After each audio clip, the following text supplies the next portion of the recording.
Right. So welcome everyone to our first talk about worker cooperatives. This is going to be a series of talks we have on. They're not as dense or as intensive as a reading group, but we intend to do these smaller talks to talk about things that maybe we haven't touched in the past, but would serve as an introductory basis. The topic for today's talk is workers' cooperatives and how they work, democracy at work, like how they build worker power and worker autonomy. And we are joined today by Dr. Shahram Azhar. He's an assistant professor of economics at Bucknell University. He's been, I think, a lifelong socialist. He's been involved with various different struggles in Pakistan here and then here as well. So that's it for me. I'm going to hand it over to him now to guide us through what worker cooperatives are and enlighten us. I can try. Well, I just want to start by thanking the PhillyDSA and the Democratic Socialists of America in general, and Savil in particular, for organizing this discussion, for inviting me, for giving me the honor and the privilege. Because, I just want to say at the outset that the work that the DSA has been doing and the kind of work that they want to do and the kind of society that they want to build and strive for, I find that truly inspirational and truly remarkable. In particular, the idea that the US and the rest of the world needs more democracy rather than less of it, and the fact that democracy as an idea and as an ideal cannot truly become a reality till we extend it to the economic dimension of our lives. And by that, I mean something very, very specific, namely that this place, the workplace where we spend most of our adult lives, Monday to Friday, 9 to 5, has to be, if we truly are or consider ourselves a democracy, that site has to be democratized. So the way I've thought about today's discussion is, I am, as Savil pointed out, an economist. No apologies for that, but I just wanted to point out that there are multiple ways and multiple vantage points via which you can think about and examine workers' cooperatives. There's a cultural angle, there's a political angle, there's an ecological angle. There's all kinds of angles and vantage points via which you can build a case for workers' cooperatives. Moreover, since the DSA is interested in, as I am, as Savil pointed out, not just an identification of the problem, but also a solution to it. The way I've organized this discussion is very straightforward, very, very simple. I'm going to spend about 15 minutes discussing the problem as I see it. Because this word, as I'm going to discuss in a moment, this word capitalism is an overused word. And even when two people are using the same word, they often mean very different things by it. So I'm going to identify the problem as clearly as I can, so that can then pave the way for a discussion of what I consider and what many other political economists consider can provide a potential solution to that particular ill, to that particular problem. And finally, I do not want to propose the solution, how do you say it, in a rose-tainted kind of way. I want everyone to be aware, every democratic socialist to be aware that there are and always have been challenges as well as constraints in achieving these particular outcomes. So hopefully that's going to provide us with an overview of how, in my view at least, we should think about this particular problem. And finally, hopefully we'll have some time left at the end for discussion, comments, criticism, questions, etc. Okay, guys, so without further ado, I just want to dive straight into into what I want to say. The first point I wanted to make is that the meaning of this particular term, capitalism, and hence its opposite, socialism, right?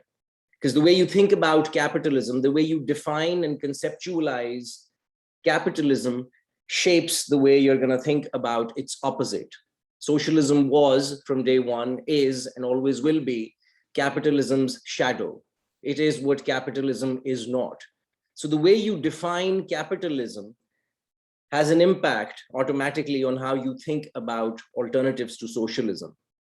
One very popular way of thinking about it, which I strongly disagree with, is the idea that socialism is all about, the government setting prices and all the rest of it, whereas capitalism is all about markets, right? This is a very famous kind of perspective that obviously many right-wingers will point towards, but also unfortunately many leftists, where they fail to understand that markets, as a matter of fact, predate capitalism. Slavery used to have markets. Where else were the slaves being bought and sold? So it's not a question of more or less markets, nor is it a question of government versus private ownership. In the past, in particular, because of 20th century experiments and all the rest of it, there is a perception, or rather a misperception, that socialism means more government and capitalism means less government. In contrast, and that's going to be my point here, my central concern here, there is a third possible approach that draws its inspiration from the Marxian tradition of political economy and focuses instead on a very particular dimension of the problem, namely how we organize work. Who makes the stuff that you and I consume?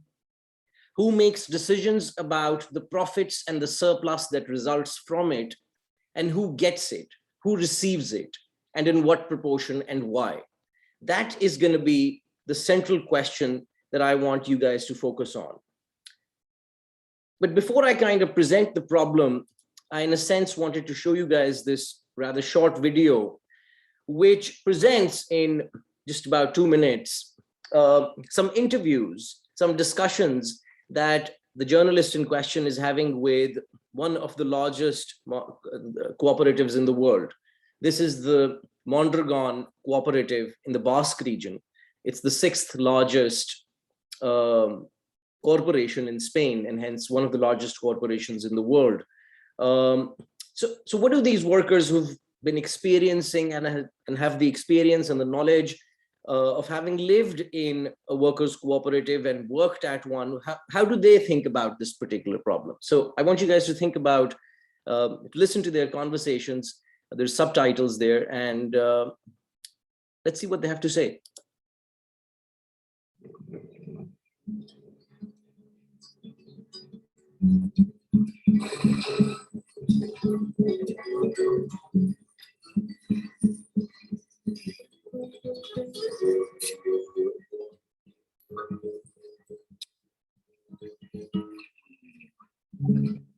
Cualquier empresario del exterior le dirá que lo más importante sea sacar el máximo beneficio. Nosotros decimos que la rentabilidad y el beneficio es importante para sostener a la empresa, pero que también es muy importante la generación de empleo. We believe that it isn't good for anybody if somebody loses their job. If you lose your job, you haven't got money. If you haven't got money, you can't buy. If you can't buy, you can't buy our product. El reparto de la riqueza más equitativa llega a más personas y por lo tanto más personas tienen la posibilidad de vivir más o menos bien. La empresa es nuestra, pero somos trabajadores también, ¿no? Entonces, no hay como un jefe que pueda haber en otras empresas, ¿no? Todos somos nuestros jefes y todos tenemos que tirar para adelante con la empresa.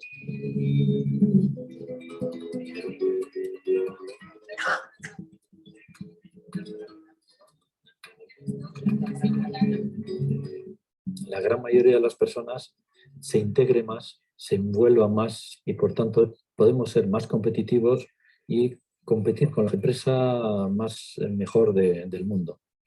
Es el futuro, entendemos, del mundo laboral también. En aquella sociedad anónima era realmente la sensación de trabajar para otro, acabar la hora y a casa y se acabó. Esto es algo como que forma parte más de nuestra vida, ¿no? Porque tomamos parte desde la cabeza hasta la cola de la organización, ¿no? Al final que tenemos trabajo, que es muy importante. Muchas veces hay empresas que son capitalistas, si hay un tipo de paro, pues vas a la calle. Habrá unos que salen mal y otros mejor, pero tienes trabajo, no te mandan a la calle. Soy la segunda generación de una familia cooperativista. Las 3 hermanas somos socias en favor. Lo han hecho la generación de mis padres, nos lo han dejado en herencia y tenemos que seguir trabajando para dejar esa herencia a nuestros hijos. In other words, cooperatives such as Mondragon have solved a very concrete problem. I want you guys to enjoy this cartoon as much as I did when I first saw it. It's a discussion between 3 people, or rather an argument, where a capitalist is screaming at one of his workers, and a political economist, I assume, walks in and asks him, "What did you tell that man just now?" And the capitalist says, "I told him to work faster." "How much do you pay him?" $25 a day, he says. "Where do you get the money to pay him?" "I sell products." "Who makes the products?" "He does." "How many products does he make in one day?" 100 worth. Then instead of you paying him, he is paying you $75 a day to tell him to work faster. "But the machines belong to me," the capitalist says. "How did you get the machines?" "I sold products and bought them." "And who made those products?" "Shut up, or he might hear you." In other words, what I'm arriving at, or what I want you guys to think about, is this precise thing. To understand the problem that I want to talk about, we have to focus our attention on how we organize production. The way it's done in a modern corporation is very simple to understand. There is typically a capitalist who brings a sum of money, M. He or she goes into the market and purchases 2 kinds of commodities: means of production, the non-labor inputs. So for example, if you're making chairs, you're going to buy some wood, some nails, some hammers, some paint, and all the rest of it. And labor power. These are the capitalist's employees. Now, in a process that they call production, that's what the P represents, the workers produce a new commodity that has more value than what went into it. In other words, what the capitalist is going to call his or her profit is basically surplus value. This is value that workers produce but never receive. And in my view, this is class exploitation. It's class exploitation for a very specific reason. It's class exploitation because workers, because they don't have an alternative, have to produce more value than they receive. So in other words, traditional capitalist enterprises are premised on a power arrangement, on a power relationship in which some things are assumed as part of the fundamental rights of each of these agents, such as the fact that every capitalist firm is a command economy. This is quite interesting if you think about it, and ironic at the same time. Because if you remember, one of the major criticisms of proponents of capitalism against 20th century socialism was that these were all command economies, right? But as a matter of fact, if you think about any contemporary corporation, right, be it Apple, Amazon, etc., I don't want to necessarily pick on any one of them. I hate them all equally. But this idea that Amazon has become one of the richest corporations in the world You just need to think about the flip side of the story. How do its workers think about the same arrangement? Anyone who's read the news recently knows that Amazon's drivers have been complaining, about the terrible working conditions that these workers have to experience. So in other words, there's a command arrangement. There's no democracy. The idea is that somehow as soon as we enter the workplace, the firm, the office, the farm, wherever we work, the site of work, whenever we enter that workplace, the ideals of democracy that govern all other parts of our lives cease to exist. The only thing that exists is an employer-employee command relationship. Number two, as part of this agreement, anyone who's ever had a job knows this intuitively, that if you're, for example, let's say being paid even $20 an hour, right? I mean, I'm already talking about workers who receive way above the minimum wage, right? Even if you receive $20 an hour, you intuitively know that within that same hour, you have to produce more than $20, right? Otherwise, the capitalist is not going to make a profit. So that's part of the arrangement. Number three, the employer, the capitalist, controls the labor process. When are you going to work? What are your hours going to look like? What are the techniques of production that you're going to be using? Why are we using those techniques? What happens to you, the worker, when a new technology replaces what you did? Do we reduce the hours because now the machine can take care of the rest? Or do we just get rid of you? We just completely displace you because you're redundant, you're superfluous. We don't need you anymore. In other words, in a current capitalist firm, the capitalist controls everything. He or she controls the life of the production process itself. Moreover, the employer, the capitalist, also controls the product and hence the profits. To whom are the distributions made and why? Who gets a cut of that surplus and for what precise reason? Who makes these decisions? The capitalist does, the employer does. Most importantly, the capitalist controls something that the worker needs, desperately needs: a job. One famous feminist political economist, Marxian Keynesian political economist, Joan Robinson, the only reason why she didn't get the Nobel Prize in economics is because of the misogyny in this field. Joan Robinson once famously remarked that in a capitalist society, the only thing worse than being exploited by capital is not to be exploited by capital, i.e. being unemployed. So the capitalist has this particular privilege of when he or she desires to turn around and telling the worker that he or she is fired, and thereby taking away his or her right to pay his or her bills, for there to be food on the table and all the rest of it. In other words, the employer can and often does use the threat of unemployment.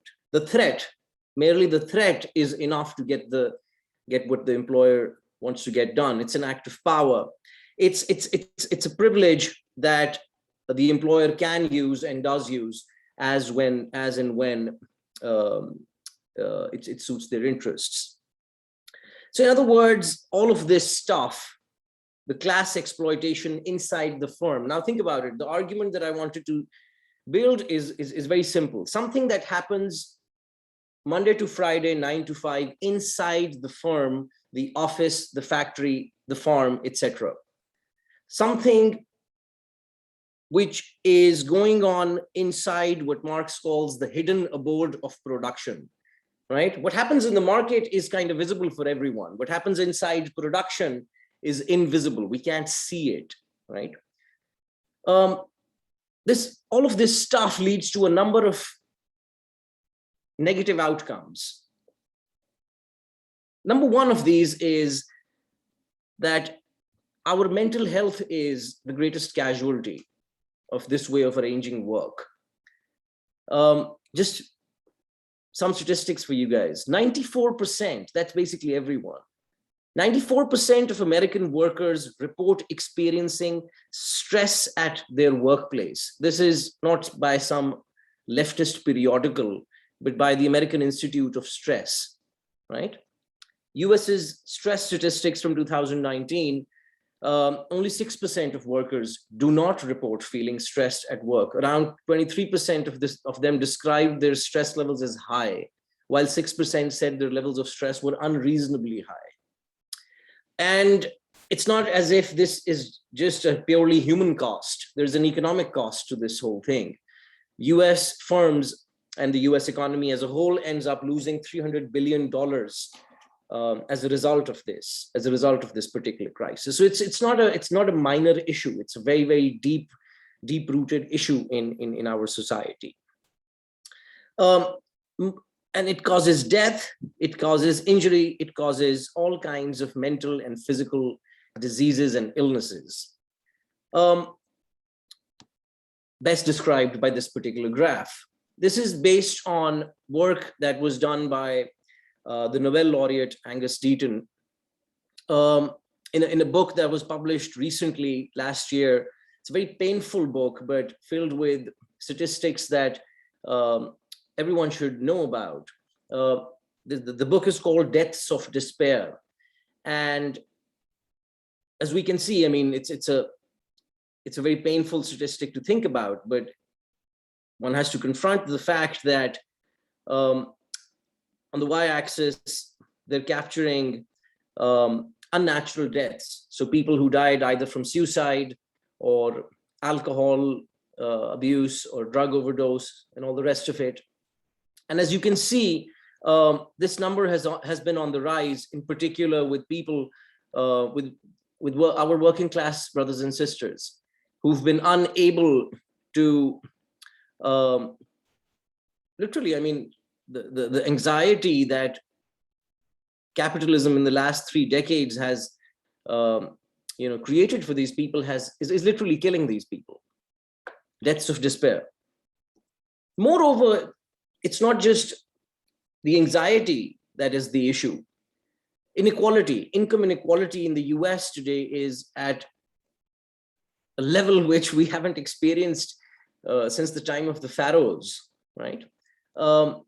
Moreover, these inequities in income and wealth and asset ownership reproduce historical injustices in terms of race and gender. Capitalism as an economic system, this way of organizing businesses, results in crisis and volatility, right? Why? Well, think about it. When a capitalist runs into problems, he or she chooses to fire his or her workers. This results in the following situation. If the shoe manufacturer, the shoe capitalist, the capitalist who makes shoes, fires his or her workers, all of those workers lose their jobs. They don't have any money to spend anymore, right? Because they don't have a job anymore. So they buy fewer shirts. When they buy fewer shirts, the textile manufacturer goes out of business, so on and so forth. This creates a spiral, a contagion effect. In contrast, if we had workers-owned enterprises, think about it, in a crisis, that's how they respond. That's what the evidence suggests, and I'll come back to that in a moment. The way a workers' cooperative responds to a demand crisis, for example, is by reducing the number of hours worked, because no one has the right to fire anyone anymore. We as colleagues and cooperators, right, who cooperate at the workplace, we're not competing against anyone anymore, remember. When we cooperate, we decide, well, it's a crisis situation, everyone agrees. Everyone's got to take a cut. But the flip side is the benefit of this, if you like, the same story is that we get more leisure time and we can spend more time with our friends and family members because, well, we didn't lose our job, we just reduced the number of hours worked. So capitalism does not have that kind of institutionally inbuilt mechanism. And as a result, it perpetually, every 5 to 7 years, the result ends up in a crisis, in a recession. At the macro level, at the planetary level, this entire framework, this incessant drive towards producing more stuff, right? and growth for the heck of it, right? This idea that profits are the end goal of every human intellectual and economic endeavor. This results in, as all of us know, I don't need to belabor the obvious, an ecological catastrophe that humanity has never known in our history, right? Capitalism results, according to the American Psychiatric Association, this way of organizing work results in alienation at the workplace. You think that someone else owns your body, your mind, and the way you think. Moreover, one of the major arguments that pro-capitalist economists are going to give in response to this idea is that, well, think about it, the capitalist is assuming all the risk, you see, and profit is the reward for that particular risk. I often wonder at the incredulity and the innocence, childlike innocence of this argument, if you think about it, right? Because what it assumes is that risk to capital, risk to money is more important than the risk associated with work. Are you seriously telling me that workers do not assume any risk at the workplace? Well, 6,000 workers die every day at the workplace, right? Because of work-related injuries. Finally, in contrast to this popular perception that a capitalist way of organizing work is more efficient and all the rest of it, right? Whatever those words even mean. As a matter of fact, if you think about it, the workers' incentives in such an arrangement are to slack, right? To find a way, because the worker's effort is not related to his or her wage, right? If you work more, you get the same wage. If you work less, you get the same wage, right? In contrast, if what workers' cooperatives can and have achieved is to tie what the worker's effort and the quality of that work with his or her, with what he or she receives. So in other words, this is going to be my punchline. All of these problems, the ecological collapse, class exploitation, racism, misogyny, inefficiency, and all the rest of it, alienation, all of these problems are the result of one particular fact. The way we organize work is fundamentally undemocratic. It's fundamentally undemocratic. So what's the solution then? Well, the solution as always is more democracy, right? The extension of democracy from the sphere of politics to the sphere of the economy, to the firm, to the office, to the store, the site where you and I spend 8 hours at least every day, Monday to Friday, right? Now, here's the proposal. It's a very simple idea. It's a very simple proposal. And to be honest, it presents a new version of an old idea. And the idea is very simple, that human efficiency and work is maximized, we're at our best when we share the burdens as well as the rewards of shared labor, because human labor is ultimately a shared exercise. If we find a way of democratically thinking about, as a community, arriving at a discussion about what to do with that which has been, what to do with that which is the result of our own nerves and muscles, right? That idea is a fundamentally democratic idea. It's about extending democracy to the workplace. So here's a simple idea. The way most corporations, capitalist traditional firms, are organized in the contemporary world in 2021 is as follows. There's a board of directors that consists of majority shareholders. So it's not people like you and me, right? I mean, I don't have any shares at all, but let's say Saval, who's a rich man, let's say he owns 10 shares in Apple, right? But it does not follow that he's gonna walk into Apple one day and he's gonna say, you know, I want you to do this and I want you to do that, right? He just owns 10 claims on, 10 million claims, right? So the people who actually end up making the decisions about, the managerial practices, the profits of the firm and all the rest of it are the majority shareholders, right?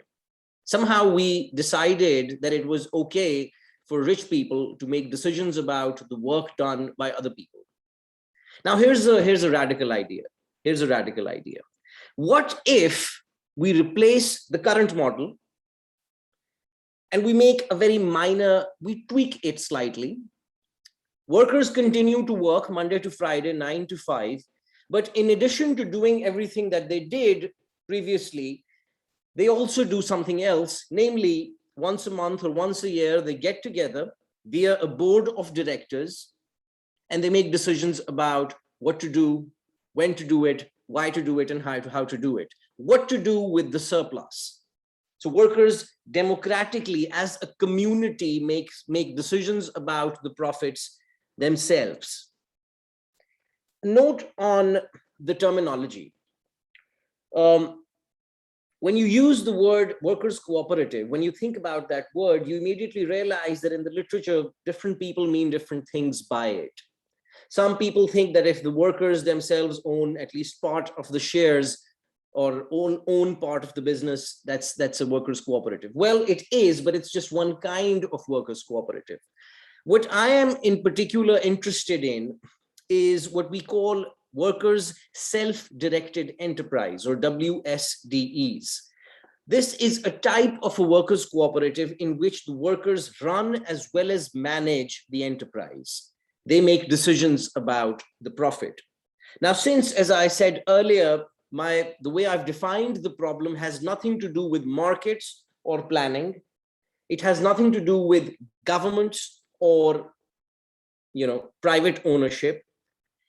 You can have both versions. If you think, and in many cases, even under conditions of contemporary capitalism, we decided that, well, the market does not work in particular forms of production. For example, the market for high school education or elementary education. We agreed as a society that we would not be distributing that in accordance with market principles. Everyone, gets a right to access, consume education for free. Similarly, we can decide as a society, as a community, that, well, in some arenas, we can have publicly owned cooperatives. In others, we can have a different arrangement. The key point that I want to emphasize is that you can have both arrangements. You can even have shareholders owning part of the shares of the firm, but as long as the workers' board of directors is making decisions about the surplus, we have a WSDE. Okay, I just wanted to conclude the discussion with two more points. First, I wanted to give you a deeper insight into one of the most successful workers' cooperatives in the world. This is the Mondragon Cooperative in the Basque region. Well, for those of you who don't know, and it seems that that time is fast approaching in the US as well, there was a time when in the 1940s and 50s, unemployment was extremely high in the Basque region in Spain. To put it simply, capital just didn't want to hire workers, right? And as I said, we're fast approaching that state once again, that purely as a matter of, existential circumstances, workers cannot indefinitely wait for capital to hire them. At some point or the other, we do not know when, workers are going to make the decision, as they did in the Basque region in Spain in 1956, to set up their own firm. So here's what they did. They said that, well, we have the skill set, right? We already know how to do stuff, right? How about we got together, created a little bank, a financial institution, as well as a technical institute, a university accompanying it, that would do two things at once. It would train our workers who would work in our cooperative as a business, as joint owners, as a community, and they would collectively then make the products, sell the products, and make decisions about the profits themselves. This model worked so well that starting with paraffin oil in the 1950s, Mondragon today produces everything from finance to advanced technical products, you name it, right? This is the way they think about the profits. They split the profits between the Mondragon Bank, which is also owned and run by the workers themselves, retained earnings or funds for investment and reinvestment, and funds for the well-being and for the well-being of the community, right? Because remember that Mondragon is a part of the Basque region's, a particular community in the Basque region. As I said, during crises, this is fascinating. Whenever there has been a crisis since 1956, capitalism, as you know, world demand is unstable, it's volatile.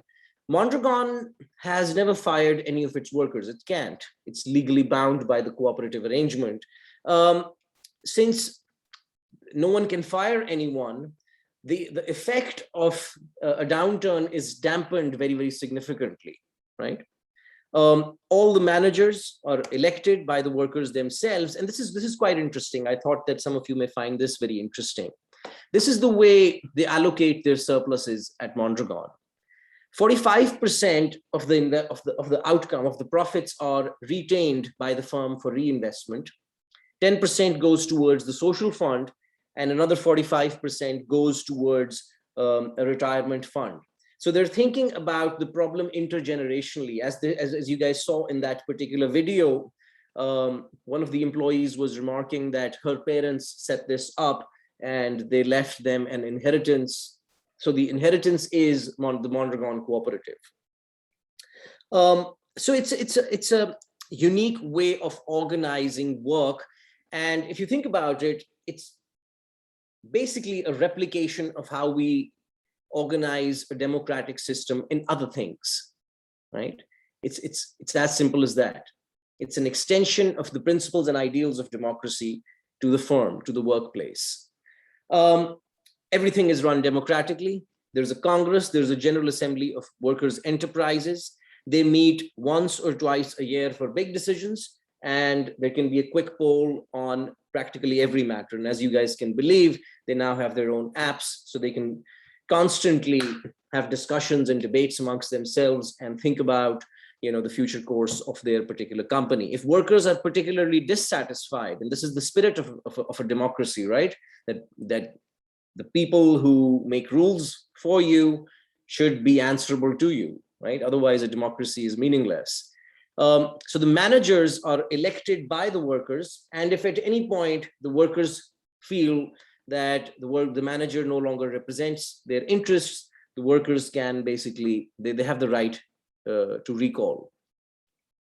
Mondragon takes great pride in constantly expanding its businesses and the frontiers of its businesses.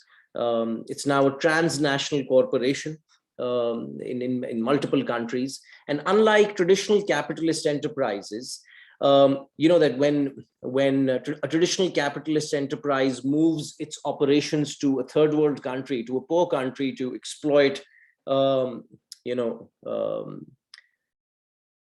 most oppressed and miserable workers in the world, right? They basically fire all of their workers in the US, right? In contrast, when Mondragon has moved its operations to other countries, it follows a very different kind of principle where it's agreed upon that domestic jobs are not going to be a casualty of this particular expansion, right? Okay, so finally, for those of you who are interested in the evidence, what do we really know about workers' cooperatives in terms of the empirical statistical evidence? There's this beautiful study that was conducted by a professor of economics at the Leeds Business School. I'm going to leave the link in the chat for those of you who are interested. But just to briefly summarize the main findings of her research, it's very interesting. And it kind of goes against the popular myths about workers' cooperatives. You guys may have heard that, well, one person is going to point out that, this is just this kind of smallish kind of firm, and it can only exist if there's a bunch of hippies who got together and decided to produce stuff together, right? No, that's incorrect. So the main findings are, number one, and this is critical, workers' cooperatives are larger than conventional businesses. They're larger. On average, they're larger and not necessarily less capital intensive. This is based on research from multiple countries across time. Number one. Number two, workers' cooperatives survive at least as long as other businesses. And by the way, remember that this is without any special support from the government, right? These are workers, self-directed enterprises that have emerged organically within capitalist society. Now, imagine what we could do with this kind of model in a world where, let's say, the DSA, a representative of the DSA is in power. Workers' cooperatives are more productive than conventional businesses, with staff working better and smarter and production organized more efficiently. Workers' cooperatives retain a larger share of their profits. So much for this idea that, well, if workers are going to be in charge, they're just going to be a, they're just going to spend all the money, right, on consumption. Well, that's totally false. Workers care about their future, right? They care about their own future, and they care about the future of the community, because their kids are going to grow up in that community. Finally, executive and non-executive pay, which is a huge problem in the US, as you guys know from the past 3 decades, are much, much narrower in workers' cooperatives than traditional firms. So this is important. It's important to clarify this particular myth. Many people believe that, and this is, I don't know where it came from, but the idea is that, well, most workers' cooperatives are, small scale enterprises. It's not. Mondragon has over 80,000 people around the world, and democracy, economic democracy is their governing principle. These 80,000 individuals are not wage laborers, they're not employees, they're colleagues and cooperators. Okay, so I just wanted to conclude as quickly as I can. And I wanted to point out to everyone that what is being proposed is not nirvana. It's not a solution to, it's a solution that's gonna propel us towards the kingdom of heaven, right? It's ultimately a human solution, and it suffers from everything that humanity suffers from, right? And we should be aware of these constraints and challenges. Number one, people point out, whenever I present this idea to people, to any audience, the first question is, well, how do you decide who does what, right? And implicit in that particular question is the idea that who's going to do the shitty stuff, right? And implicit in that is the idea that I don't want to do the shitty stuff, someone else should do the shitty stuff, right? In other words, there is a confession implicit in that question that that's someone else's job, right? Well, as a matter of fact, people have come up with all kinds of solutions in practice. One proposal has been to come up with a rotational model where, well, everyone has to work in a different department every 2 to 3 years. There's the additional aspect that, well, in most successful workers' cooperatives in Italy, Spain, in the rest of Europe, etc., there is usually an accompanying university or a technical institute, right? Why? Because, well, think about it, right? Let's say we're producing a product which is a high-tech product, right? There's a scientific research wing, right, which does all the science and the research. And there's an assembly and manufacturing wing where the stuff is manufactured. And let's say when you enter the workers' cooperative, you learn that the cooperative decided 10 years ago that a ratio of 1 to 10, for example, is an ethical ratio to distribute the income between an assembly line worker and a scientist, right? Let's assume that that was the principle. Now, the assembly line worker could legitimately ask the following question: why does he or she get paid 10 times more than I do? So that's a legitimate question, right?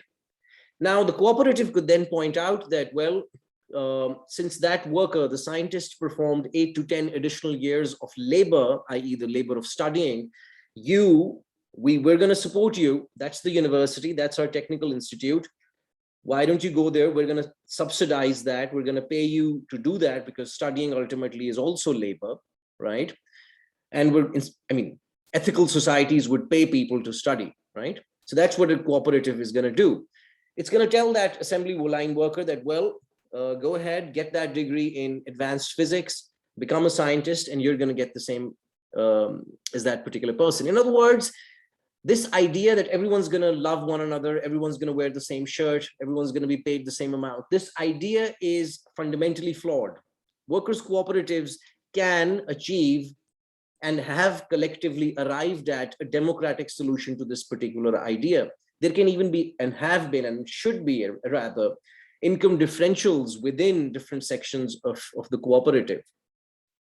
Some people argue that, and for some reason my students, when I teach this course, because they've grown up in a world where they learned that competition is the best thing in the world, right? The first thing that they ask me is, well, how is there going to be competition between workers, right? So the first thing I ask them is, well, why is that necessary? Why can't we cooperate and work as a team here and work towards the advancement of that particular firm or enterprise? Another challenge that we might face is to think about the rights of the consumer in this whole story. What if we, the 21 of us, the 22 of us got together, we set up a new workers cooperative that baked products, right? That sold bread, for example. And what if the quality of our product was terrible, right? Shouldn't the consumers have the right to know what's going inside their bodies? So people have proposed this idea that in addition to workers cooperatives, there should be consumers cooperatives representing the consumer side of the story. Some people point out that, well, what's the incentive here to improve the technologies? Why would the worker make him or herself redundant, right? Well, as a matter of fact, if you own the business, you have an incentive to improve the technology because it makes your life easier, right? Technology should be, in principle, it should be something that improves human lives, that makes life easier. In contrast, under capitalist conditions of production, technological improvements result in labor displacement and hence are a source of anxiety for workers. They will not be a source of anxiety for workers in a workers' cooperative. Finally, it's always going to be a challenge to think about this problem from a transnational perspective, right? Mondragon's experience has been a mixed bag on this particular score. And critics point out that, well, while there was a cooperative internally, when Mondragon expanded transnationally, they at least sometimes relied on traditional forms of wage labor. So I just wanted you guys to be aware of these constraints and these challenges. But in sum, if you're serious about an alternative to capitalism, and an alternative that does not simply replicate failures of the past, but rather has the ability to creatively conceptualize and rethink the issue and connect the macroeconomic dimension, things such as climate change, things such as inequality and deaths of despair, to the microeconomic dimension of our lives, what happens inside the workplace. And I think that the DSA and its comrades and friends would benefit enormously by learning more about workers' cooperatives. So I'm just going to suggest two very interesting texts that I found very interesting. The first is by a book by Emmanuel Ness and Dario Azzolini. It's called Hours to Master and to Own Workers' Control from the Paris Commune to the Present. It has a host of examples from basically all around the world, from third world countries, European countries, Latin America, and all the rest of it, of all kinds of interesting experiments with what worked, what didn't work in the context of workers' cooperatives. And this book by my former professor and mentor, Professor Richard Wolff, a book that's called Democracy at Work, A Cure for Capitalism. All right, guys, I'm going to stop there. And if you have any questions, concerns, comments, criticism, I'd be happy to discuss those with you. Thank you. Thank you. If anybody has any questions, if you guys just want to type it in the chat, I'll read them out and we can have Shahram answer them. I'm actually going to start with one question while you guys are thinking. You talked about the topic of labor. Recently, when the Communist Party of India, Marxist, got elected in Kerala, one of their manifesto points was that they were going to stipulate pensions for housewives. So these were women who largely and overwhelmingly women who had given up essentially their lives to raise their children. And over here, they said that we are going to recognize emotional labor as labor, which to the best of my knowledge is the first time it's happening. And whereas, and given that their track record is pretty good, we can hope that they will institute it. How would worker cooperatives see labor? You touched on it a little bit, but does the definition still stay the same, or does it change? Right. So, I mean, think about it, right? We need to first define the term as clearly as we can. Labor is the act of converting inputs into an output using human nerves and muscles, right? That's what it is. The conversion of inputs into an output using the agency of human nerves and muscles. Now, nothing in what I have said, right, says anything about whether the products of labor were sold in the market or not, right?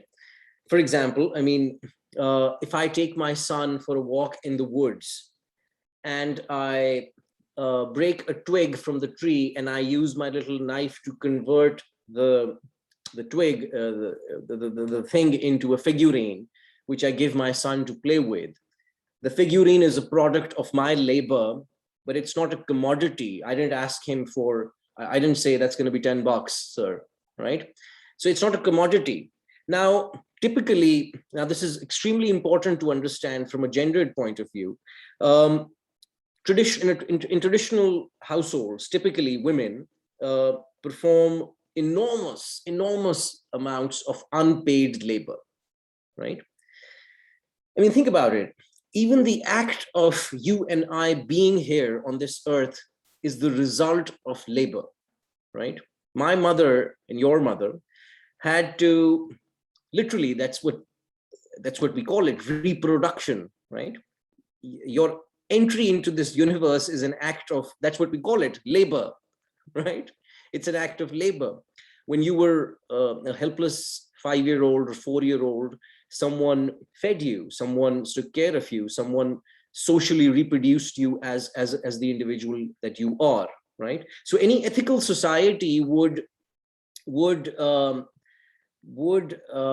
think about, would at the very least be sensitive to the fact that labor assumes all kinds of forms. It's not just about the stuff that you sell on the market, right? It's also all kinds of stuff that's happening inside the household, right? Labor produces labor, right? The engineer is the result of all kinds of goods and services that he or she has consumed over her lifetime, right? So a workers' cooperative must view work not only from an efficiency or productivity kind of perspective, but also from a gendered perspective, by understanding the fact that motherhood is as a matter of fact labor, right? Care labor is a form of labor. Men and women both perform care labor, don't get me wrong, but women typically share, I mean, women are more likely to perform, care-oriented labor. And that's what the statistics suggest at the very least, right? So any ethical society would take that fundamental fact into account while thinking about how to design the workplace, for example, right? How do we share the burden of work? For example, one major industry in this particular country, in the US, is the daycare industry, right? Which makes, a lot of money out of the fact that, if women want to pursue their own career, it makes it extremely difficult for them to do that, because we've privatized childcare, right? We've somehow made the decision as a society that this individual, who's going to contribute to society, by the way, I mean, I have a 7-year-old son, right? If I teach him all kinds of irritating stuff, he's going to be a bad neighbor, he's going to be a bad driver, he's going to make all of your lives suck, right? And at that point, you guys can't turn around and say, well, why is he misbehaving? Because, well, honey, because you didn't take any responsibility for the citizen, right? You assumed that this could be performed in a privatized arrangement. No, it can't. It's a social act. So what, so a system premised on workers' cooperatives would have to take account of that for numerous reasons, because, well, firstly, and this has been the experience, wherever workers' cooperatives have arisen, women have pointed out that, well, they, owing to various factors, have needs and and restrictions and constraints that are very different from a biological standpoint, from a natural, all kinds of aspects, right? So it's a system that would improve their ability to make those kinds of choices, right? It's ultimately about expanding human freedoms, right? And giving people the choice either way to be the sovereigns that govern their own lives, essentially. Great. That's the way I look at it. Yeah, it's a great answer. I have a question from Duncan. What relationship do you see between unions and worker cooperatives? Can unions be a middle step towards worker ownership? Absolutely, Duncan. So if you look at the history of social movements, right, democratic socialist movements in the past, there always has been, both in the US, for example, as you guys know, when unions were strong in this country, they could collectively negotiate and bargain with President FDR, right? And basically tell him that, look, you got to ask your buddies to pay more taxes, otherwise we're going to make a revolution, right? So think about it. If we have a world in which workers' cooperatives are the dominant mode of doing business, right? That means that the government, by definition, is increasingly going to be more and more reliant on the taxes that workers' cooperatives pay, right? Just as our current government or current form of government is dependent on the financial aristocracy and hence makes policies that benefit the financial aristocracy, right? Similarly, in a world where workers' self-directed enterprises are the primary or the dominant mode of organizing production and work, it follows that workers' self-directed enterprises are going to have a greater bargaining power vis-a-vis the government. And this is obviously intricately tied with our existing level of unionization. As you guys know, in the neoliberal period, unionization has been on a historical decline in the US, and hence all of these ideas about workers' autonomy and sovereignty and workers' cooperatives were also on a decline. So the way I look at it, Duncan, is that workers' unions are obviously a training ground for precisely that kind of organizational work, right? However, unions obviously are restricted in other ways. They're primarily interested in economistic struggles, such as struggles that are particular to that particular enterprise, right? So the way I think about it is that we need more intersectoral unions, right? Where workers from different enterprises and industries can coordinate their activities and establish backward and forward linkages between them, right? So different kinds of cooperatives can work on different areas of the value chain, produce different things, and yet cooperate with one another at the industrial scale to control all kinds of ill effects of, that may result from the process. Great. That was a good question, Duncan. Yeah, thank you for that. Yeah, one more we have from Jonathan. What advantages do worker cooperatives offer in the medical field, where many times the market is influenced or controlled by health insurance companies? Wow. Yeah, I mean, so that's what's going to make this interesting. So, by the way, I'm not suggesting that this is the only reform that we can, enact and get away with everything else. Everything else that the DSA stands for and fights for is spot on. So we do need, as Saval has pointed out to me on numerous occasions while trying to convince me about the program of the DSA, that we need universalized healthcare, right? But what workers' cooperatives have done in the meanwhile, till we achieve universalized healthcare for everyone in the country, what they've been trying to do is to set a kind of an insurance fund for the workers and their families, right? So in every cooperative in Spain, for example, in Italy, in the European context, there's usually an insurance system which ensures that every worker at the cooperative is going to have access to quality healthcare, and that's been a pivotal part of the way they think about the distribution of the surplus. Great, yeah, because once and hopefully we do achieve universal healthcare, that would be a little bit of a moot question, but it is definitely a question. Universities can and should become workers' cooperatives. Mhm. And the reason for that is I work at a university myself, right? And I've worked at multiple universities in different parts of the world.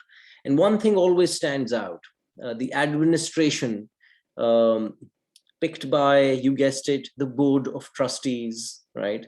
Make decisions about the direction of the enterprise, the university in this case. The faculty is basically treated as, the employees of the administration. They have to basically toe their line. So absolutely, universities, it's directly linked with academic freedom, I would argue even, right? That if the admin controls the conditions of employment of the professor cannot freely produce ideas, right? And certainly not ideas that challenge the mainstream and the establishment, right, of the university. Great. For people who missed it, that was a question Chuck had asked. For the question was asking essentially about how would universities work as worker cooperatives. We have a question for Taimur, from Taimur. If we assuming that in a worker cooperatives more wages are paid out, resulting in less net profits or retained earnings, how can then cooperatives compete with capitalist firms who have more money disposal? Okay, so that's a very interesting question. So now first, the evidence. The evidence suggests that workers' cooperatives, as a matter of fact, to use a technical term, kick ass when they compete with capitalist firms. And the reason for that is very simple. And it has to do with three facts. Number one, nearly every study shows that, and this is not just true for cooperatives, this is true for the economy in general. When workers receive a higher than average remuneration from whatever they do, studies show that that increases their productivity multifold. It's a very interesting idea. Finland, for example, recently at the country level, experimented with the 4-day work week. And what they found was remarkable. Workers can produce in 4 days more than what they produce in 5 days. Fascinating, right? Very counterintuitive. Why would that be the case? Because when you bring your whole self to work, right, rather than being in this state of anxiety about, am I going to be paid? What am I going to be paid? Et cetera, right? Workers in workers' cooperatives have a multifold higher productivity than capitalist firms, number one. Number two, it is simply not true that workers, if given the chance, are just going to spend all the money on their incomes and on their consumption. No, that's certainly not what it is. As I said, in workers' cooperatives, there is no evidence to suggest that workers' retained earnings are lower. As a matter of fact, workers are going to retain more earnings. Why? Because they're interested in the future of the firm.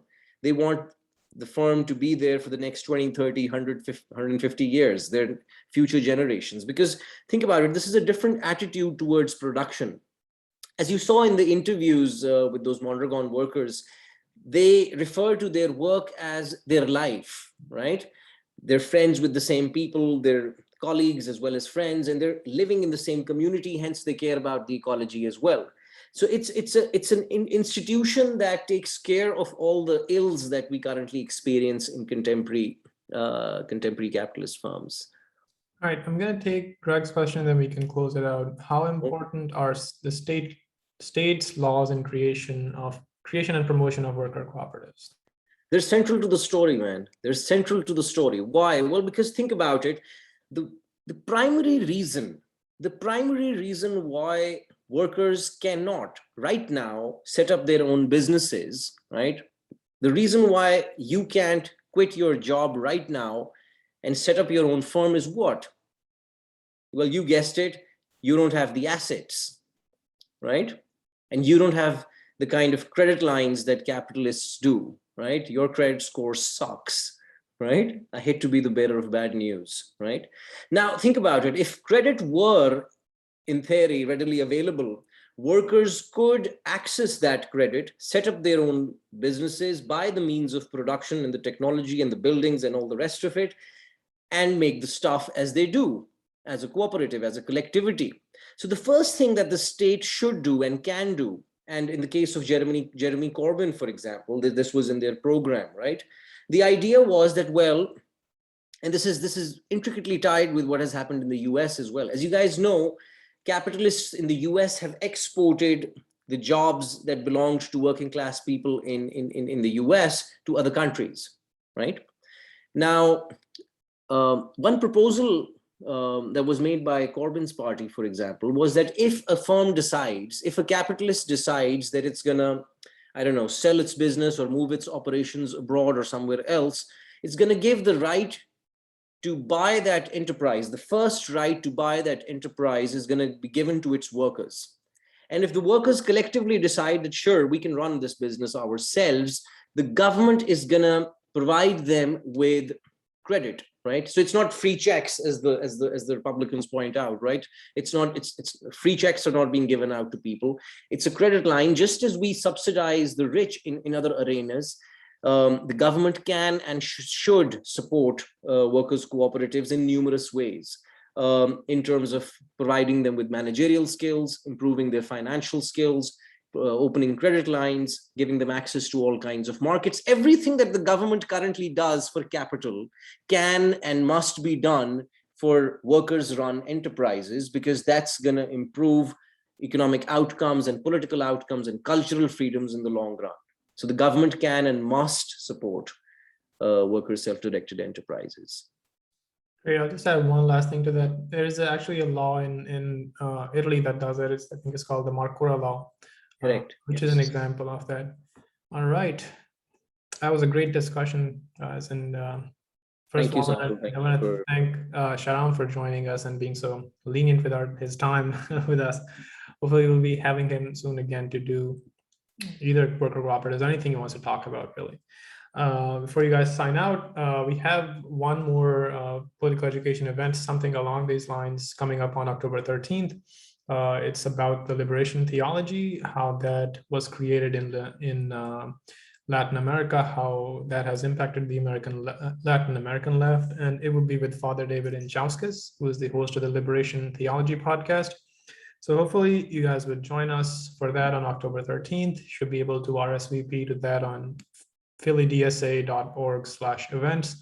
So I'll see you guys then. And if you're not a member of the DSA, consider joining us. DSAUSA.org, and our membership allows us to do a lot of stuff that we otherwise wouldn't be able to do.